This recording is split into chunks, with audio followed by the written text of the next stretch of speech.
সুপ্রিয় শিক্ষার্থীবৃন্দ, সবাইকে সালাম জানাচ্ছি। আসসালামু আলাইকুম।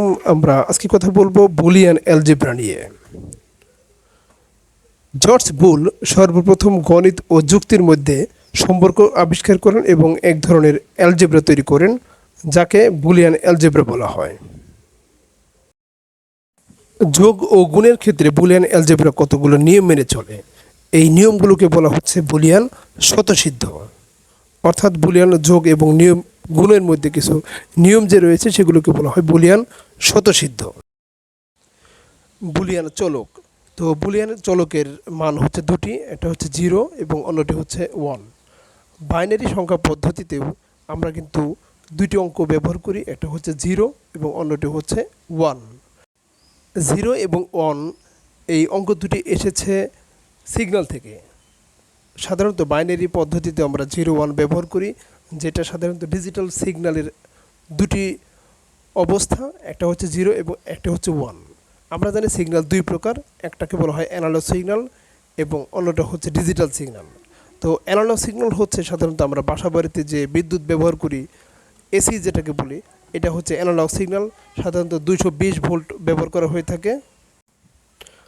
তো ডিজিটাল সিগন্যালের সাধারণত দুটি অবস্থা, একটা হচ্ছে 0, একটা হচ্ছে 1। আমরা এটাকে বলতে পারি বিদ্যুৎ আছে অথবা বিদ্যুৎ নাই হিসেবে, অথবা ইয়েস নো সত্য মিথ্যা হিসেবে বলতে পারি।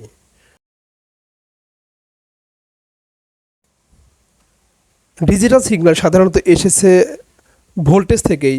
তো আমরা 5 ভোল্টটাকে যদি দুই ভাগে ভাগ করি, তাহলে একটা পাবো হচ্ছে 0, যেটার ভোল্টেজটা হচ্ছে 0 থেকে 0.8, 0 থেকে 0.8। এই ভোল্টেজটাকে আমরা বলি 0 এবং 2 থেকে 5 এই ভোল্টেজটাকে বলা হয় 1। এবং 0.8 থেকে 2 ভোল্টেজের যে বিদ্যুৎটা রয়েছে, এই বিদ্যুৎটাকে ডিজিটাল ইলেকট্রনিক্সের ভাষায় অসংজ্ঞায়িত বলা হয়েছে। বুলিয়ান অ্যালজেব্রার সাহায্যে 3 ধরনের গাণিতিক প্রক্রিয়া সম্পন্ন করা যায়। একটা হচ্ছে বুলিয়ান যোগ, যেটাকে আমরা লজিক্যাল অর বলে থাকি। লজিক্যাল অরের সাথে সাধারণত যোগের কাজগুলো করা হয়ে থাকে।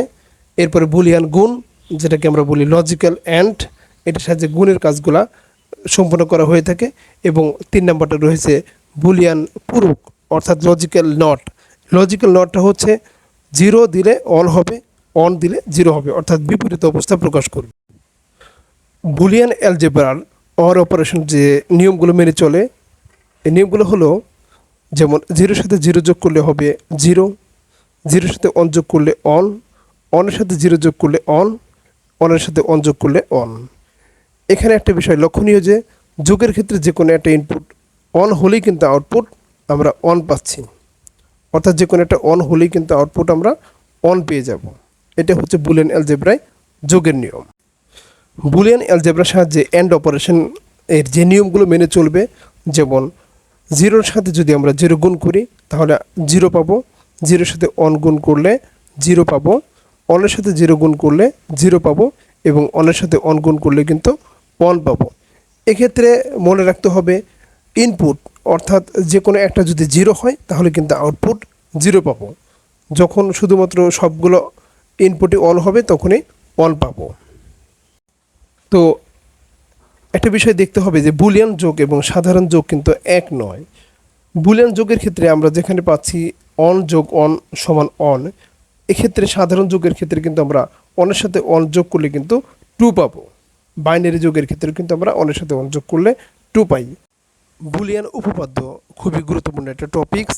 বুলিয়ান উপপাদ্য সাধারণত অর অপারেশন, অ্যান্ড অপারেশন এবং নট অপারেশন হয়ে থাকে। এক্ষেত্রে অর অপারেশনের জন্য আমরা 4টা সূত্র দেখব। একটা হচ্ছে a+0, a+1, a+a এবং a+a নট।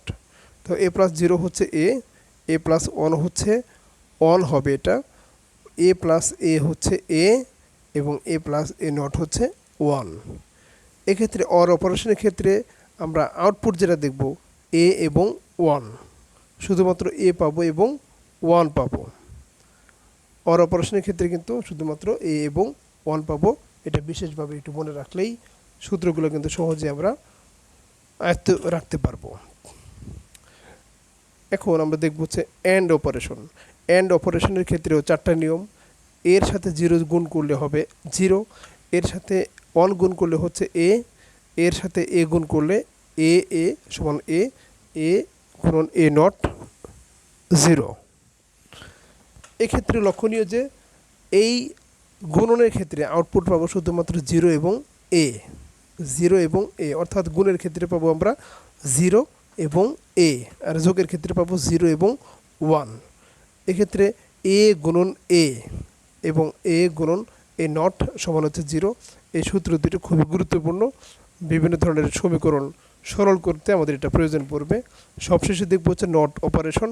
নট অপারেশন যদি ডাবল বার থাকে, যেমন এর উপরে ডাবল বার অথবা পির উপরে ডাবল বার থাকলে এটা কিন্তু এ হয়ে যাবে অথবা পি হয়ে যাবে। ধন্যবাদ সবাইকে, ভালো থাকবেন।